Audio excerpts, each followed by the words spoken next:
Hi, and welcome to the second in the series of MBC's Multiple Canada's webinar. This is I'm Ruth Morton, and hopefully we're trying something new this month. We're adding video, so hopefully you can see me and see the screen. And I'm just going to take you, I'm just going to take you through a little bit of kind of the logistics of how this all works, especially for those of you that maybe this is the first time you're joining us. So welcome. Please ensure that your computer audio or your device audio is turned up and unmuted. Actually, it doesn't mean, actually that's not right. It shouldn't be unmuted, just so it's turned up so you can hear us. You won't be able to talk to us audibly. However, you will be able to type in questions. I'll talk about that in a second.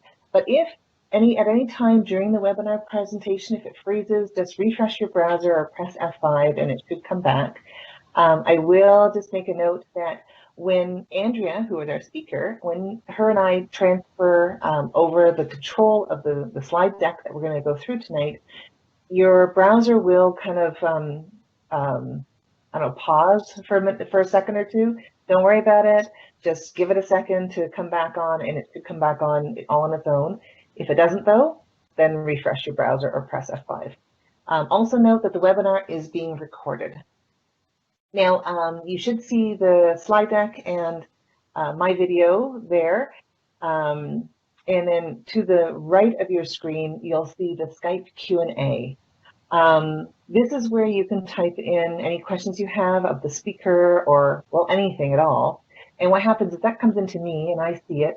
And I'll either broadcast the message if it's something that needs to be broadcast, or I'll just answer you back. Or if it's a question for Andrea, then I'll ask her, the question audibly. So you type it in and I get to ask Andrea your question. You can type the question in anonymously. So if it's a question that you don't want anyone to know that you're asking, go ahead and do that. I can't see who you are if you put it in anonymously. However, you can also put your name in and then I'll know who is asking the question. And actually, one of the things that that somebody mentioned in our January webinar is that they would like if we could actually have everybody who wants to participate just use the Skype Q&A really quickly right now to type in your name and where you're from if you want to. If you want people to know that you're on the webinar here. I would love that. So go ahead and just type in, and actually I will broadcast a little message here. Go ahead and type in your name and your city or your chapter. And I'm Ruth Morton, and I'm actually from the Guelph chapter. I'm actually and I didn't actually click the right button there. There we go. I actually sit on the board of directors for the Multiverse Canada. And I'm thrilled that we're doing this webinar series. I'll wait for a few minutes as people can respond to that. So go ahead, put your name in and put your city or your chapter. While you're doing that, I also want to mention that if you look at the top right of the screen of your browser window, right where the presentation is, you'll see a little link there that says survey. If you just click on survey, then before you leave the webinar, if you click on survey, it'll take you to a survey page, and then we can get some feedback from you. All right, so there's Tracy from the MBC Board of Directors. Hi, Tracy. There we go. You should see that. Jamie, I can see that you're having problems. Nothing's playing for her. So give me a second here. I know I'm kind of doing the Q&A as we're talking here. So Jamie, I'm going to let you know, try refreshing your browser.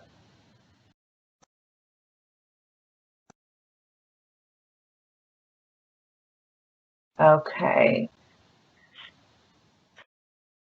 All right, So we're going to continue on, and so keep that coming in. Just let me know who's on the line and where you're from if you want to participate, and we'd love to know that you're there.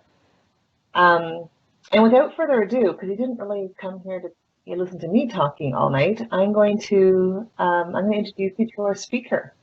So I am really thrilled to have Andrea here with us. This is Andrea Groenewald, and I've actually known Andrea for a while now. I've known Andrea since my university days, which of course was only like last year. But yeah, we've known each other for a while. You know, otherwise, and it's great that I can vouch for her, but she's got the real credentials behind her as well. Andrea is a registered psychotherapist, and she's the founder of 5-Star Relationships here in Guelph, and she's the creator of the powerful 5-Star model of performance. Over the past 25 years, she's been doing this. She's helped hundreds of individuals and teams, both in corporate and nonprofit organizations, to unleash their potential. She's a certified marriage and family therapist, and she's a top corporate trainer. Her signature ability is identifying roadblocks to personal and corporate performance and getting people on the critical path to achieving their goals.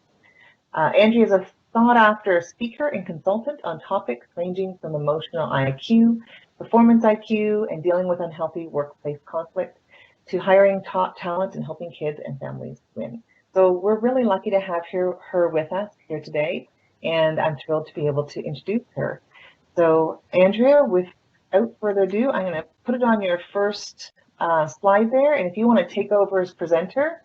And again, as Andrea does this, you might see a slight blip in your browser window, but don't worry about that. It'll just give it a second and it'll come back up for you. And I'm also going to switch over so you can see Andrea's lovely face in a second instead of mine. All right, it's just loading. Oh, you know what? I don't know what you see, Andrea. It looks like it's just buffering. Yeah, I think they can actually see it on the attendee screen. So I have an attendee screen up there. Oh, there we go. And I see it too. You see it now, Andrea? Yep. Okay, and your video feed has gone live as well. So Perfect. It's all you. Well, thank you, Ruth. I'm so excited to be doing this. This is actually my first webinar, so I'll be very interested and hope that we have a good time tonight over the next hour. And I really want it to be interactive. So at any point, if you have any questions, let me know, and we'll dive in. So just to give you a little bit of background on myself, I've been married for almost 30 years. And I know it's hard to believe. I find it hard to believe, especially.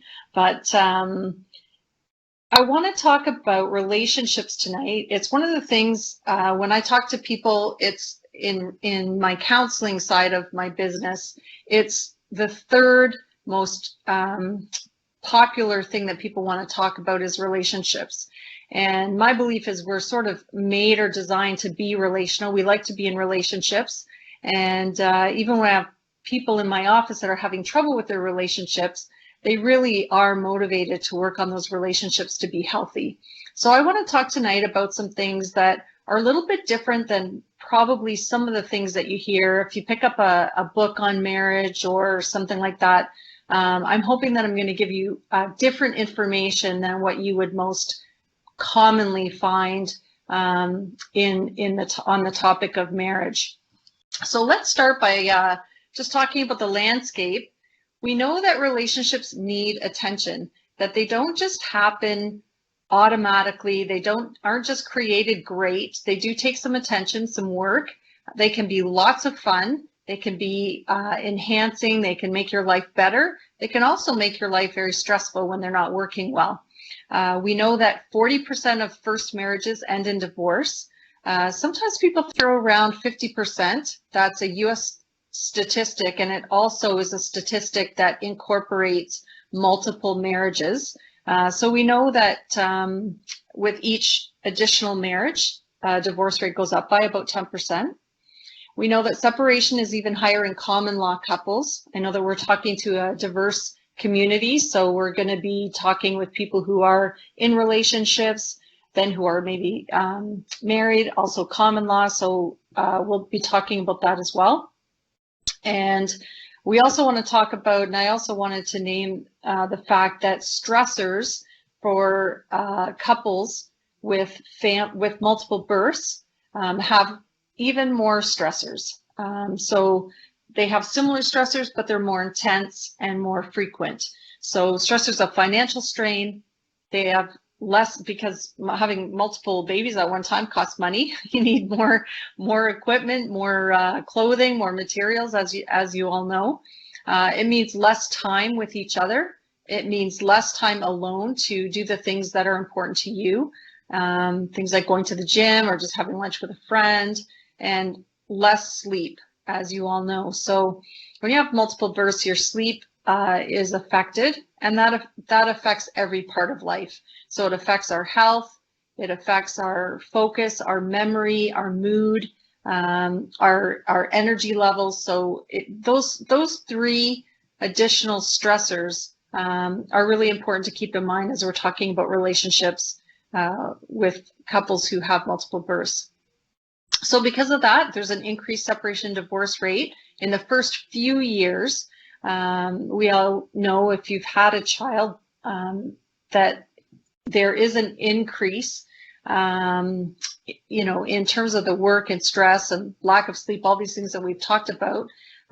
So it's about the first 1 to 3 years that is really a key time for couples with multiple births. So we want to talk about that as well.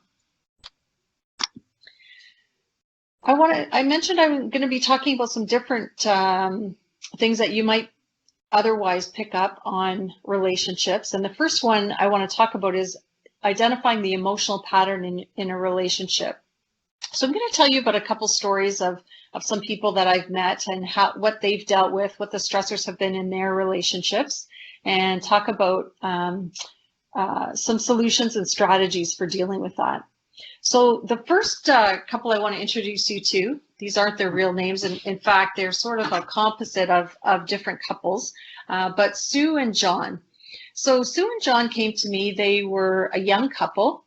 They were in their early 20s.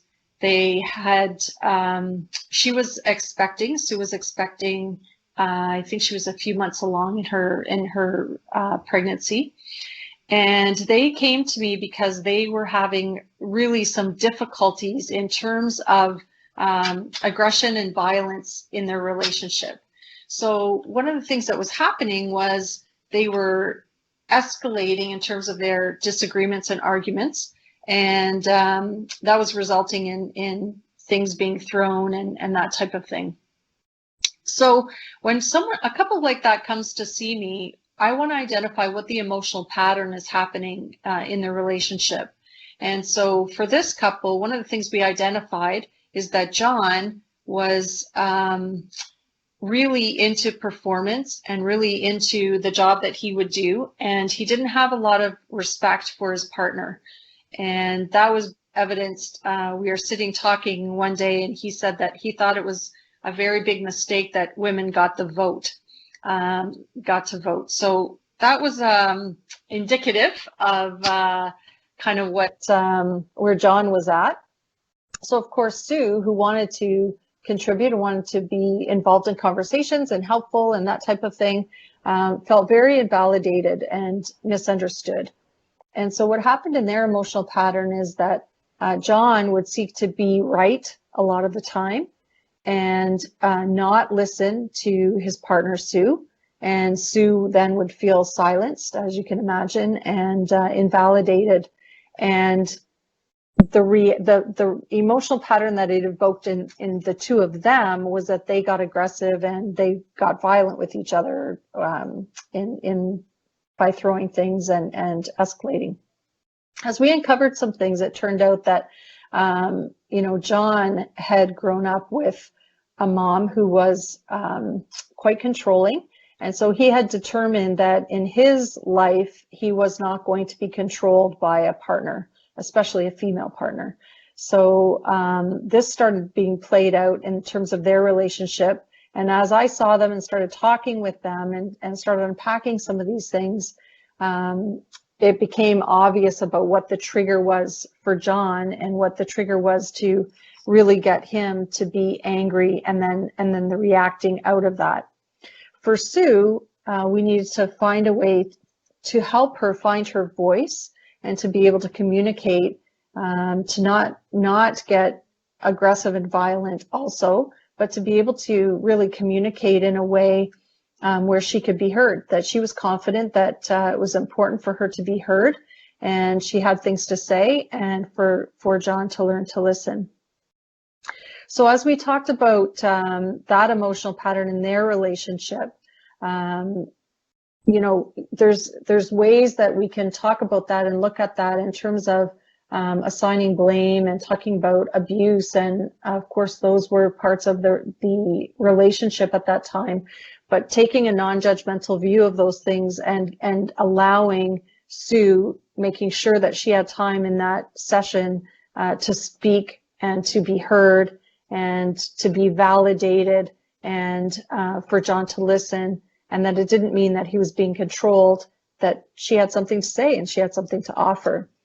I ran into Sue and John, so we continued on in terms of counseling. I ran into them a number of months later, and Sue actually ran up to me, and she was at that point, I think 8 or 9 months pregnant, and talking about how they had really progressed in terms of her being able to be assertive, to communicate, and for John to listen and to work together as a couple. And I'm going to talk a little bit about that process of what we talked about and how we got there. So for many of you watching tonight, your relationship may not be that dire. The main thing I want to really get across is that the behaviors are sort of at one level, and what's happening in terms of the emotional pattern is at another level. And if you stay on that behavior level, you don't get to the emotions, and you don't get to what's triggering, and you don't get to the things that really cause the pattern of behaviors to happen. And if you don't get to that level, it'll be very difficult to get those behaviors to change. So some of those emotional patterns that, you know, some of you may have been experiencing yourself, things like if your partner does something and you feel abandoned, or you feel rejected, or you feel unheard, invalidated, those kinds of things, then usually that triggers some sort of behavior that isn't complementary and isn't helping to build togetherness in the relationship. So an author, John Gottman, wrote a book, 7 Principles for Making Marriage Work. I like to use it for couples in general. And it really talks about identifying this emotional pattern, and being able to identify it in your couple relationship will help you to move to a healthy, balanced relationship where each of you are heard and feel fulfilled in that relationship. Again, if you have any questions or any comments, just type it up to Ruth there, and Ruth will let me know. The second thing I wanted to talk about was something that's very common in relationships called distancer pursuer.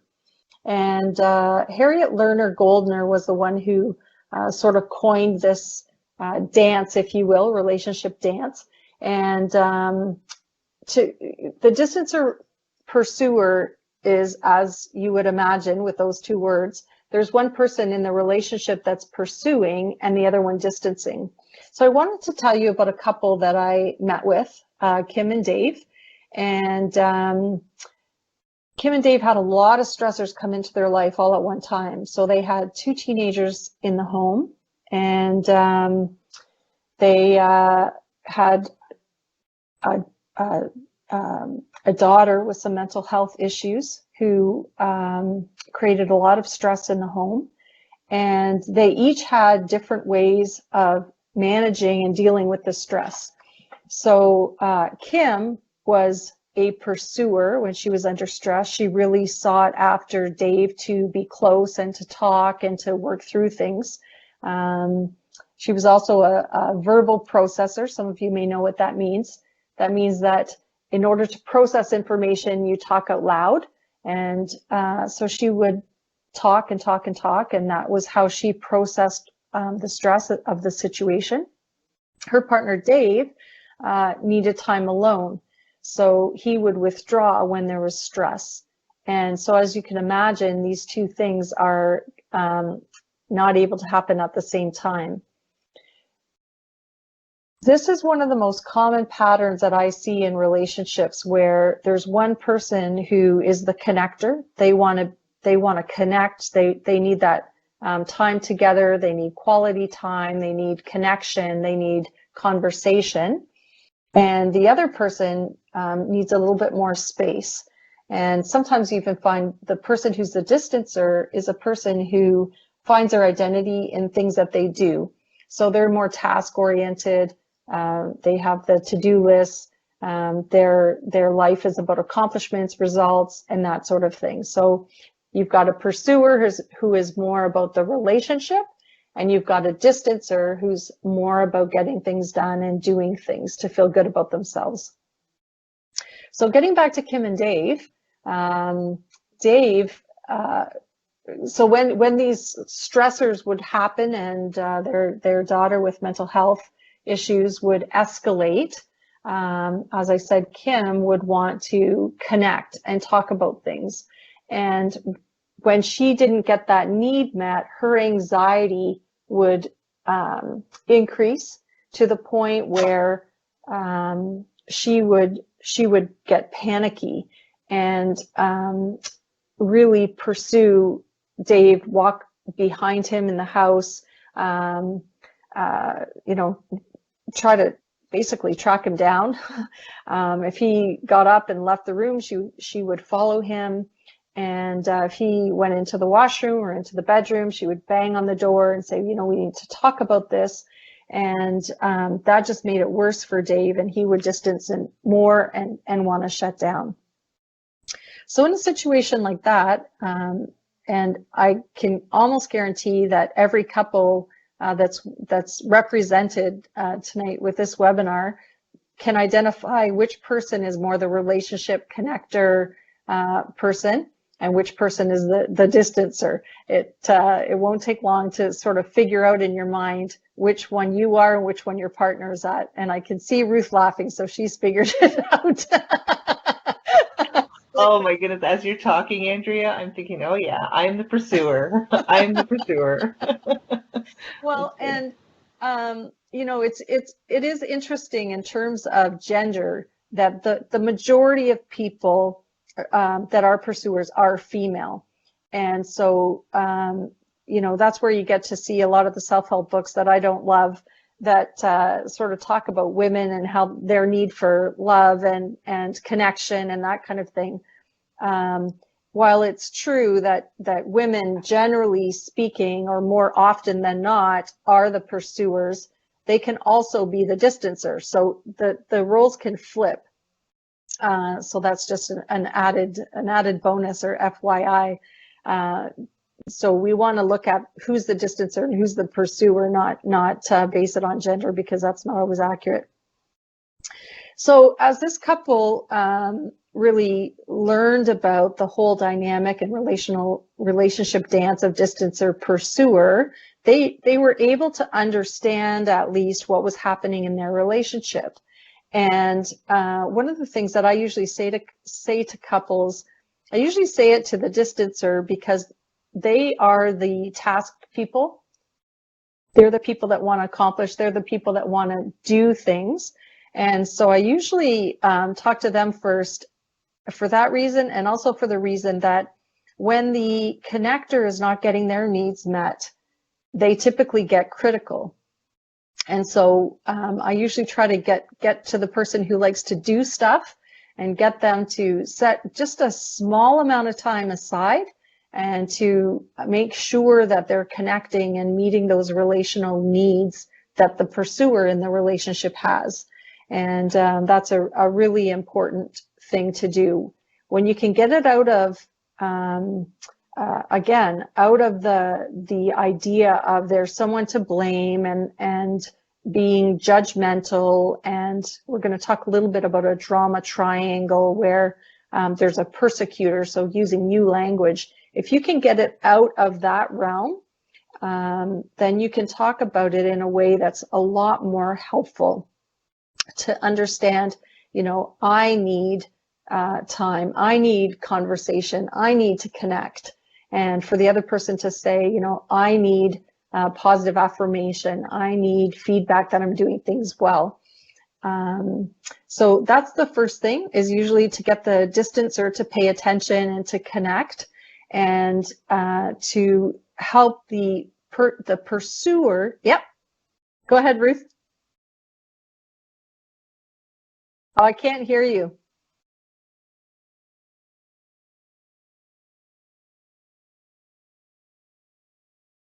I can't hear you, and I can't see a message.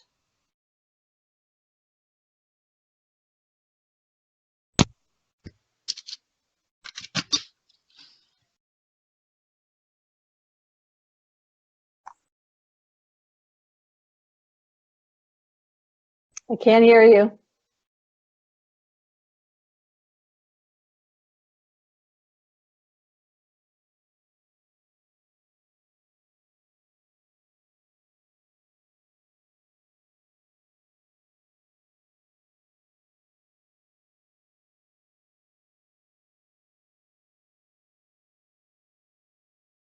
Well, I've lost communication with Ruth, so while she figures that out, I'll keep talking, and I'm sure that she'll get it sorted out very quickly. Can you hear me now? Hear you now. You have a question. Awesome. Let's go for the question. Yeah. Oh, you've cut out again. Maybe. Yeah, I can hear you now. Okay. So the question is, could the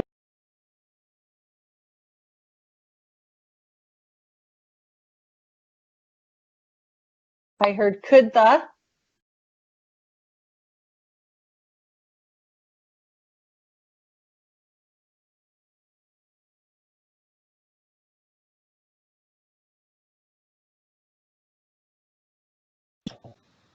Oh, I've got you back.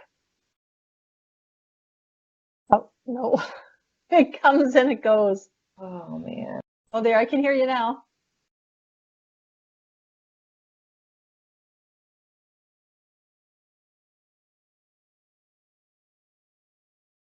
Okay. How about now? Perfect. Yeah? Yeah. Okay. I'm not touching anything.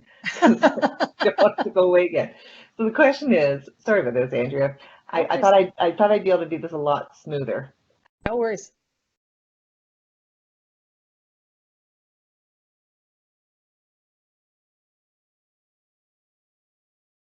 As soon as you went to ask your question, you went off again. Oh, you're back. Oh. Okay, I'm going to try this again. Ask quickly. The question is, can the pursuer and distancer alternate in a relationship? Yeah, great question. Depending on the situation. Yep. So in a healthy relationship, we do change roles. One person pursues and the other one might distance, and the other person distance and the other person is the pursuer. That's in a healthy relationship. And the other thing in a healthy relationship is that you can communicate your need to have closeness. So for example, let's say as a modern day couple, you're both very busy and working, or you have 2 babies or 3, and you can communicate to say that I need some time, or I need to connect, or it would be really helpful for me if we could get some time alone. So yes, they can switch, and that's what you hope for in a healthy relationship.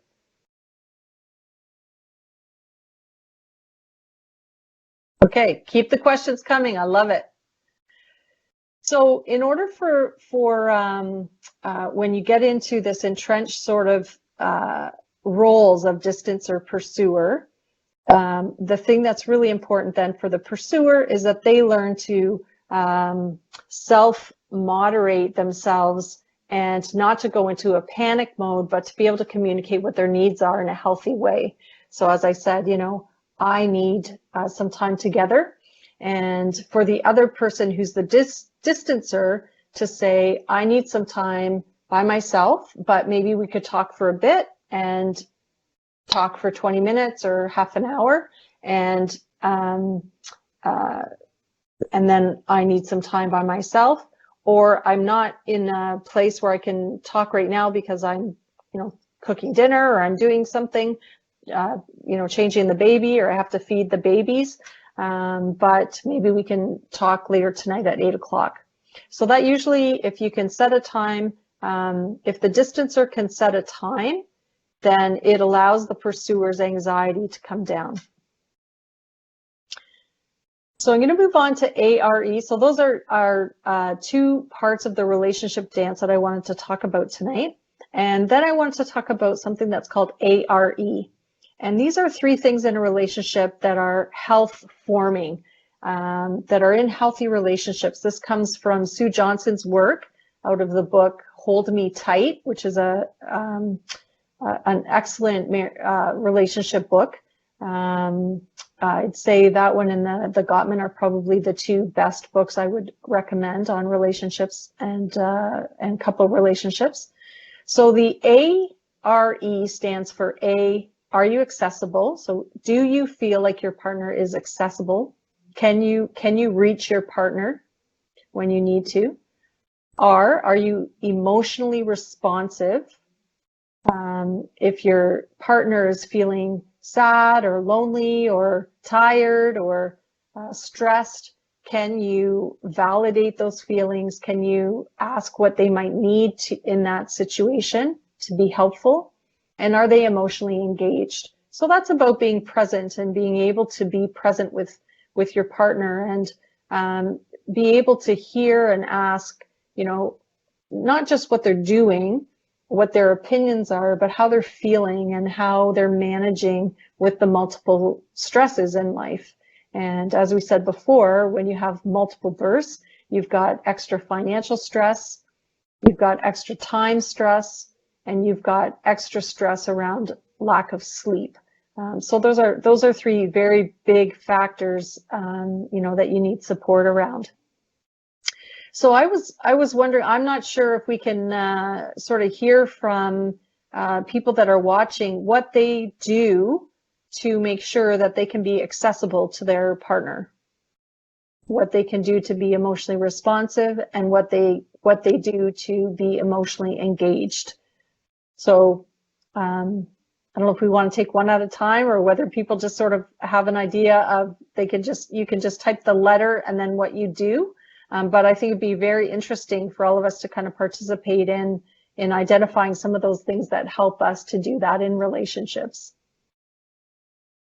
Okay, while we wait for people to put some stuff into the message window, Sure. I can tell you what we do. Oh, that would be awesome. Yeah, so when it comes to being, what was the second one? It was emotionally responsive. Yeah, responsive. Yeah. And accessible, I guess, as well. I think John and I will often, or we'll sit down together away from the kids and just ask the simple questions like, how did your day go? And one of the things that I've learned is not to start jumping into my day, but to sit back and listen to him, and not kind of respond with, well, this is how my day was, but just ask him more questions about, oh, well, how did that go? And, because if I don't, then he doesn't feel heard. And I know that I have to trust that I'll get my time to kind of unload or talk in this conversation. I think that's, you've mentioned about emotionally responsive and how that actually builds trust in the relationship. When you know that your partner is emotionally responsive, that then you can be calm to meet your partner's needs, because you know that your partner is going to help to meet your needs. And that's their intention, that they want to help, be there for you. And when you have that trust in the relationship, then you can set aside your own needs for a little while, knowing that at some point you'll get your needs met. And that's a very adult relationship. thing to do. So far, we don't have anybody brave enough to Okay. to put anything in there. I'm sure you guys are all brave in it, and maybe it'll take another 30 seconds to come up with stuff. So feel free to jump in at any time. And again, if you have any questions, we'll take those questions. So the next thing I want to talk about for a few minutes is learning how to manage conflict. One of the things I talk about, I also meet with a lot of couples that are coming through my office because they are taking the step of being married and getting married. So one of the things I say to couples is that, you know, marriage is not sort of this alternative reality, common law relationship. It's not like an alternative reality that, you know, once you're in a long-term relationship or once you're married, that all of a sudden, you know, it's a Pollyanna view of the world.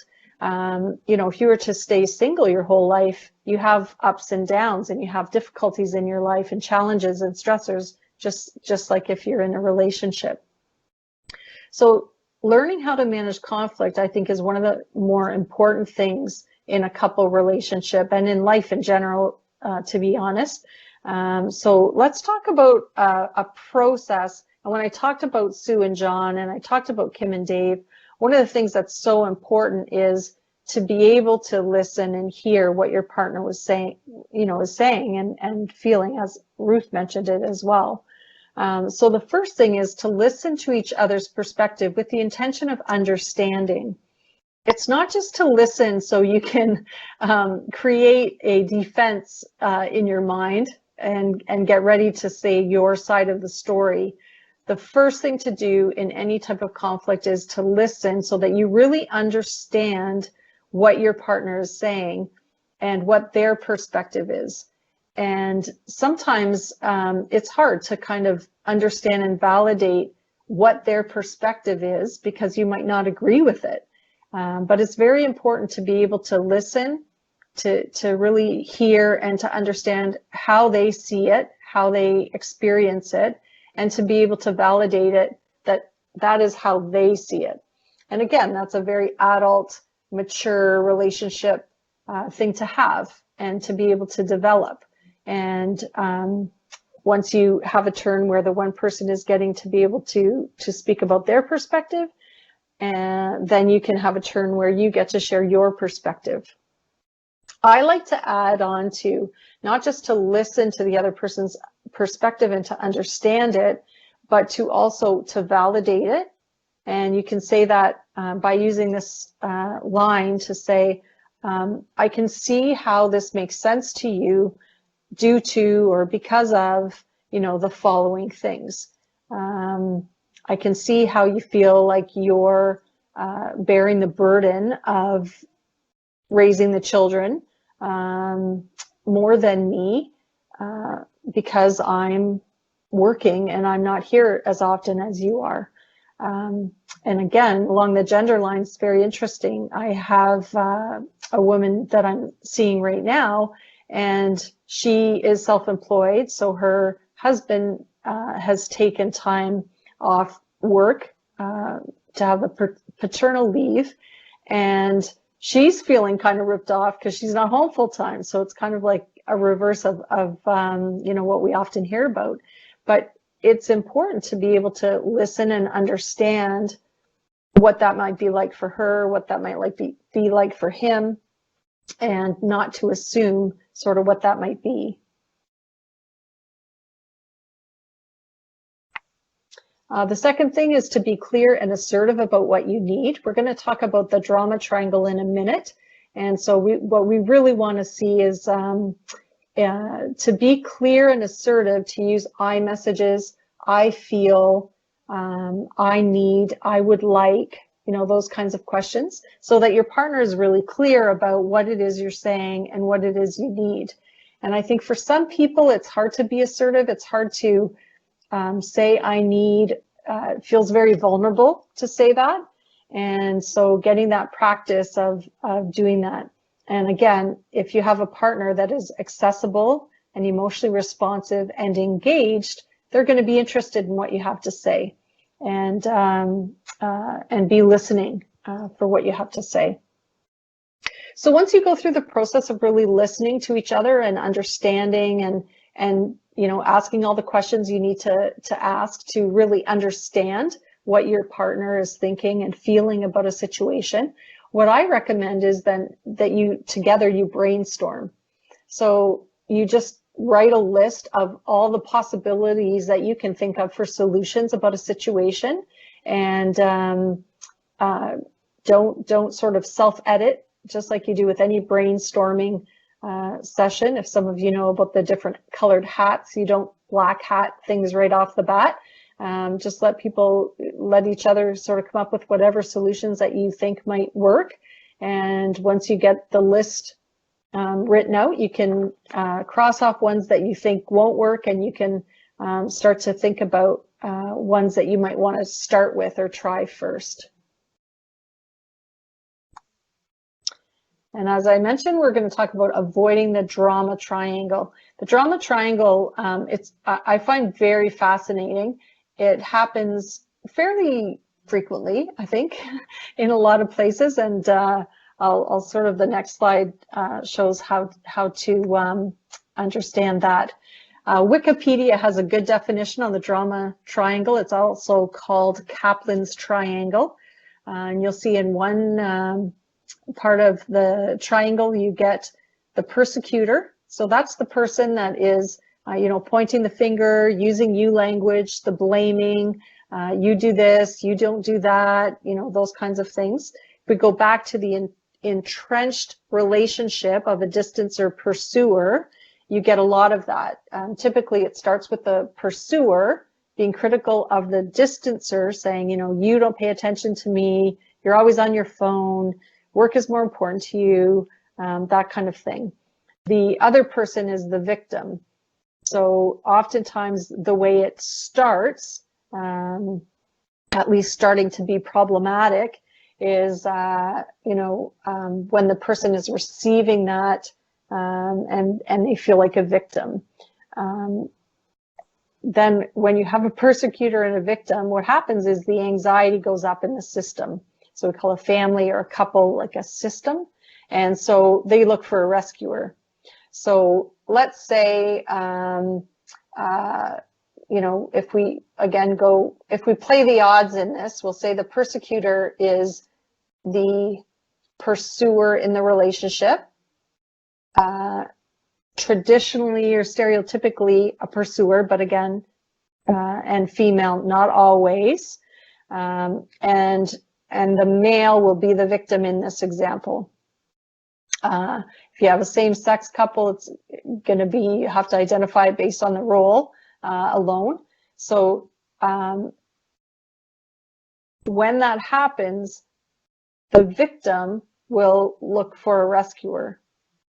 So if this is the persecutor to the victim will look for someone who has a compassionate ear, will listen to the story and say, oh my gosh, if again, we'll use a stereotypical traditional role here. If the victim is the male or the person who's,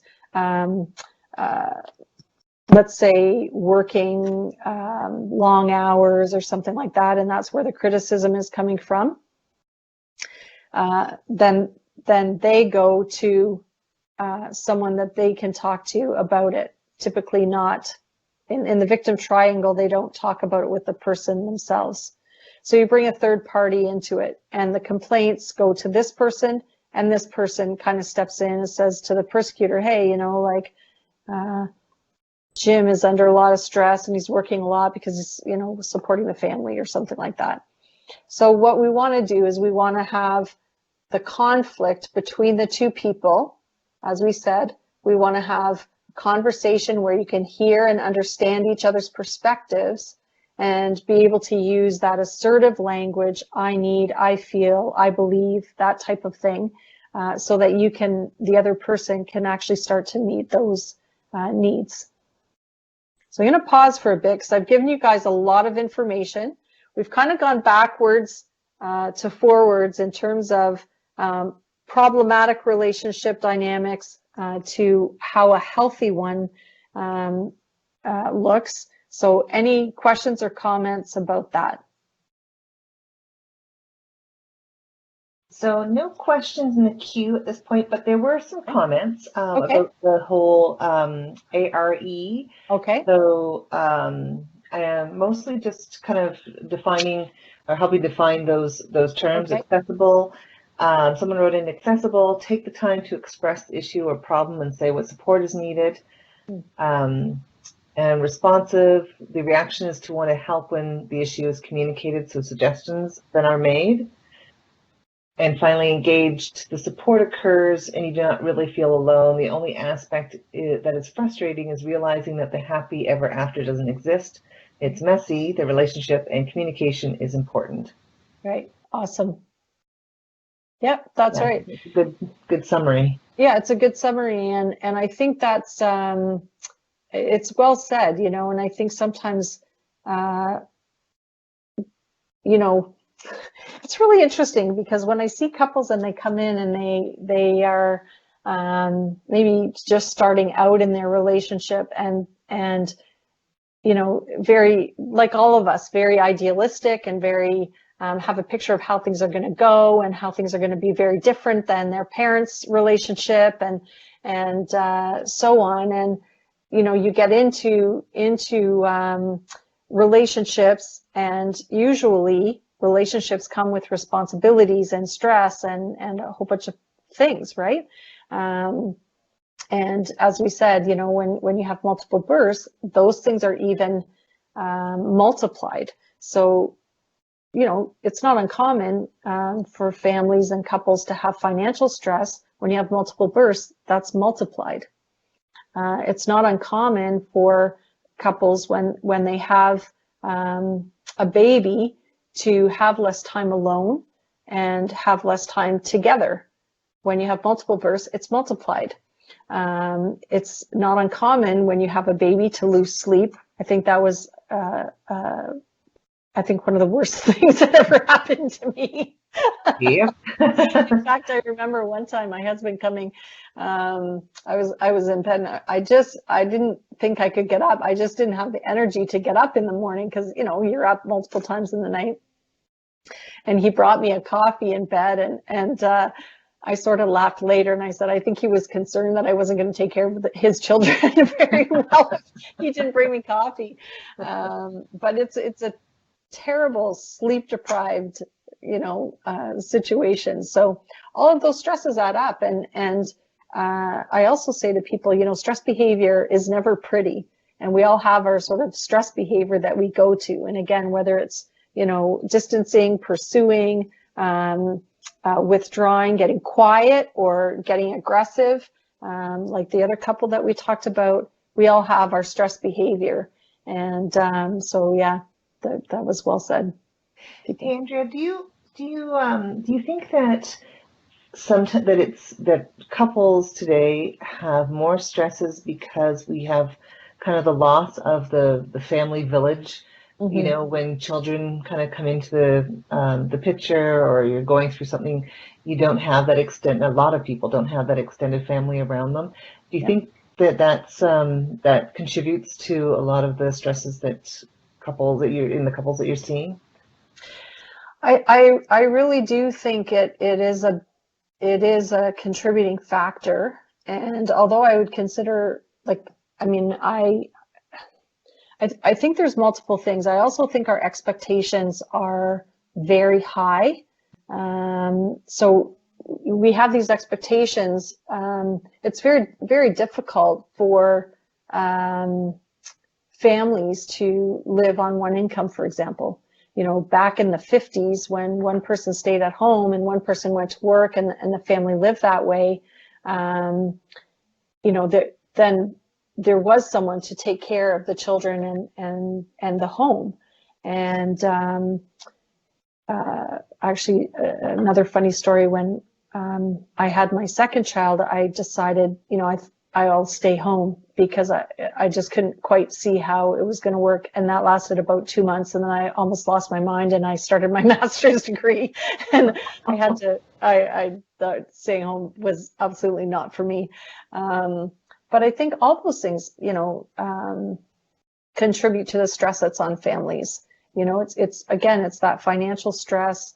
You've got two people now who are working, and not just necessarily at jobs, but maybe at careers where, they're working 40, 50, 60, 70, 80 hours a week, and still all of the house stuff has to get done. It was interesting. Ruth and I were talking this morning, just very briefly, and I'm heading off on holidays in a couple days, and I was just saying, like, it's just incredibly busy before you leave. And she was saying that someone she talked to was saying, yeah, well, I've got someone to take care of all those household responsibilities. And so we were kind of saying that's such a ripoff. But nevertheless, I think all of those things do contribute. Yeah. Yeah. One more comment on the Sure. Q&A board. Just says, love the stress behavior term, and that it is okay that we have this.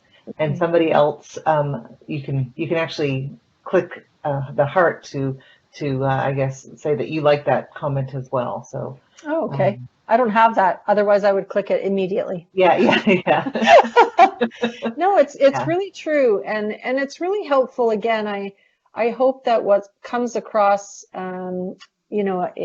as we talk about these things, is that there's no judgment for things not going well in a couple relationship. It's not about blame. It's not about those kinds of things. It's about identifying, again, how we got there, what's going on for us, what the emotional pattern is that's happening, what's the trigger, and what is the pattern, maybe distancer, pursuer, over responsible, under responsible, the ARE, what's happening in the relationship where that stress,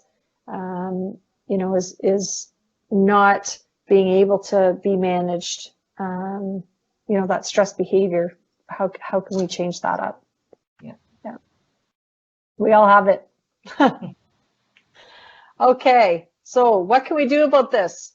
Oh, one more slide I wanted to talk about. So hopefully this will be a good visual for you guys in terms of one of the things that happens in life is it seems like the responsibility side of the seesaw just gets heavier and heavier and heavier. And the fun side of the seesaw gets lighter and lighter.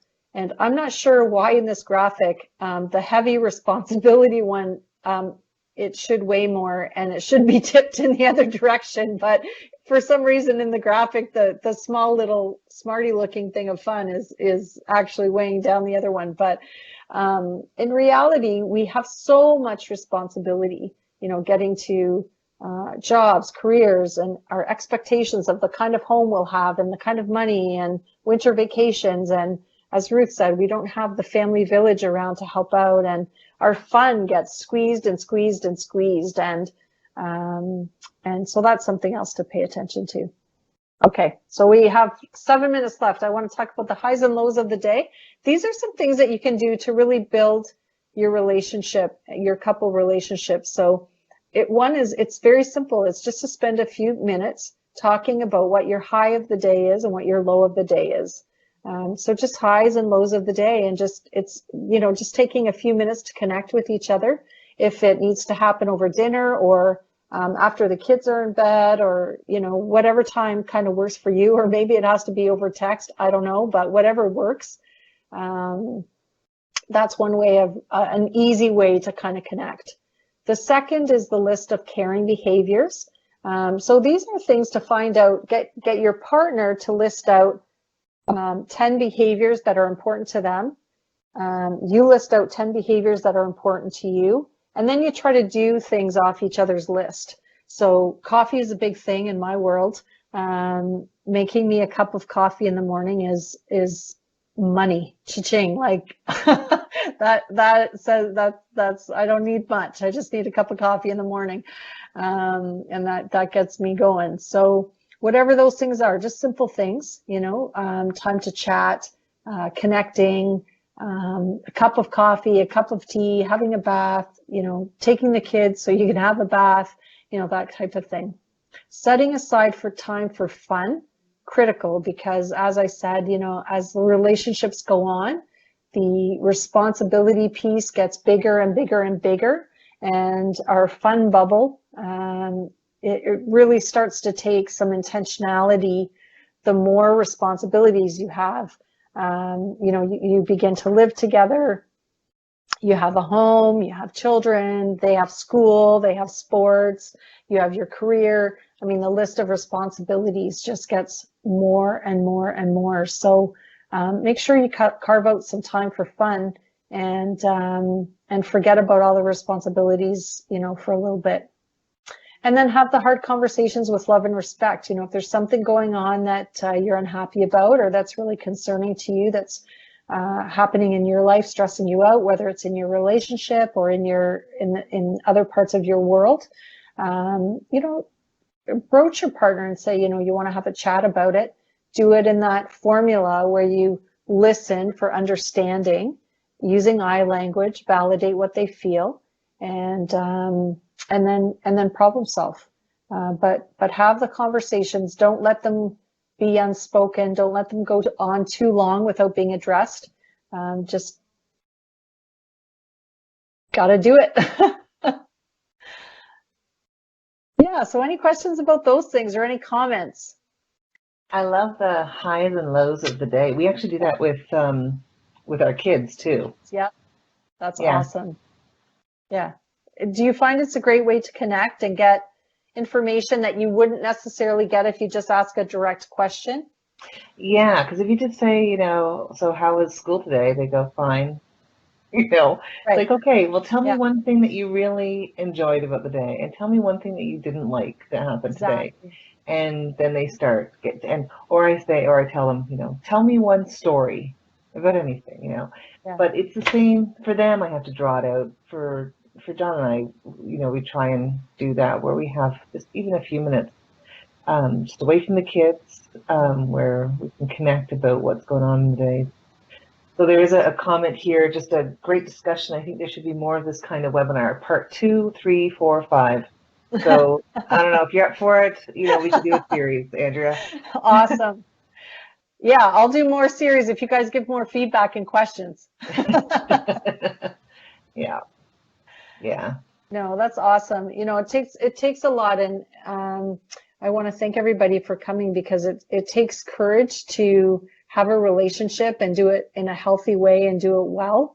And it's not one of those things that people really give a lot of information on. There's a lot of expectations that you'll just know how to do it, but we don't expect that in other areas of our life, where there's training and all this kind of thing. So I appreciate everybody taking the time on a Sunday night. Great. Well, thank you. This has been a really good conversation, and I bet you we could go deeper into a lot of different topics around this, for sure. Yeah, well, I'll be watching. Excellent. So, Andrea, I'm going to get you to continue to control the slides and just take me to the next slide. Sure. So we have a couple of upcoming webinars. So we've done the first 2. I'm starting to get ahead of the game now. We've got our next one coming up Sunday, March 25th. I actually, someone today registered for it, even though we hadn't announced it. So somebody found it and registered for it, which is great. You can register for it too if you go to mbcmar2018.eventbrite.ca. And we're going to be talking about multiples in the school system. Now, we're going to change up the format of how we do our webinars. We're actually going to have Heather and myself hosting, along with a guest, an expert in the area. So in March, we're going to have John Mazkazine join us, who's an expert about multiple children in the school system, or multiple birth children in the school system, kind of the challenges and also some of the advantages that they have. So please join us then. And then upcoming on April 22nd, we're going to be talking about traveling with kids. I don't have that one set up yet, but it will be coming shortly. So put that in your calendar just to save the date. We have, again, it's going to be Heather and I hosting. It'll be more conversational, and we have a travel expert joining us who has 4 children of her own, not multiples, but 4 children of her own. And she has actually been somebody that's helped me trying to travel. She travels all the time with her kids, and she actually has one of her children is actually special needs, and she's a travel agent now. She's become a travel agent because she has a lot of experience with this kind of thing. So it'll be an interesting conversation to have. And the final slide there, Andrea. Thank you. Yes, thank you for attending and coming and giving your feedback. Before you go, please fill out the feedback survey by clicking the survey link at the top of your screen. Don't leave without clicking that first. And yeah, thank you very much for joining us. This has been an awesome webinar. Thanks so much, Andrea, for agreeing to do this. Thanks for having me, Ruth. It's been a pleasure working with you. And as we figured out all the technical, ins and outs and bits and pieces, you've been really patient with that. So thank you very much. Oh, you're welcome. All right. So have a great night, everyone. And we'll see you next month.